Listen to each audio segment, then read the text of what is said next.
नमस्ते दोस्तों, आज हम आपको भारत के आंध्र प्रदेश के चित्तौड़ जिले के तिरुपति बालाजी मंदिर की अद्भुत और पौराणिक कथा सुनाएंगे।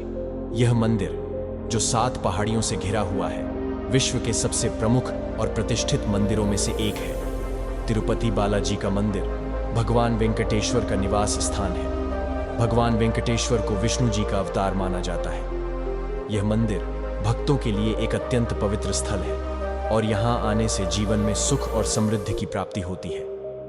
कहानी की शुरुआत उस समय से होती है जब देवताओं ने यह तय करने के लिए बैठक बुलाई कि त्रिमूर्ति ब्रह्मा, विष्णु और शिव में से कौन सर्वोच्च है। इस निर्णय को लेने के लिए महर्षि भृगु को चुना गया, जो अपनी बुद्धिमत्ता और निष्पक्षता के लिए प्रसिद्ध थे। महर्षि भृगु सबसे पहले ब्रह्मा जी के पास गए। उन्होंने ना तो उन्हें प्रणाम किया और ना ही उनकी स्तुति की। ब्रह्मा जी को यह अपमान सहन नहीं हुआ और उनका क्रोध बढ़ गया।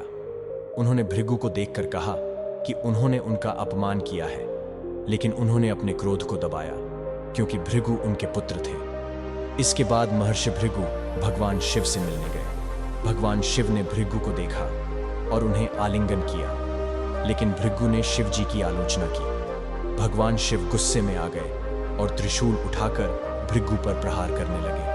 महर्षि भृगु भगवान विष्णु के पास पहुंचे और उन्हें सोते हुए पाया। भृगु ने भगवान विष्णु की छाती पर लात मारी, जहां लक्ष्मी जी निवास करती थीं।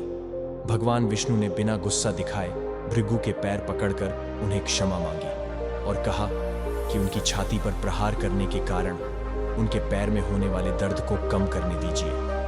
भृगु के इस अपमान से लक्ष्मी जी क्रोधित हो गई। उन्होंने पृथ्वी पर आकर तपस्या करने का निर्णय लिया। भगवान विष्णु ने उन्हें ढूंढने के लिए बैकुंठ छोड़कर पृथ्वी पर आ गए। भगवान विष्णु की खोज में ब्रह्मा और शिव जी ने गाय और बछड़े का रूप धारण किया। राजा चोल की गाय हर दिन अपना दूध भगवान विष्णु को चढ़ाती थी, लेकिन एक दिन गाय ने दूध देना बंद कर दिया और सेवक ने गाय की हरकतों पर नजर रखी। सेवक ने देखा कि गाय अपना सारा दूध चींटियों की बांबी में गिरा देती है, जहां भगवान विष्णु विश्राम कर रहे थे। सेवक ने गुस्से में आकर गाय पर कुल्हाड़ी फेंकी, लेकिन भगवान विष्णु ने उसे बचा लिया।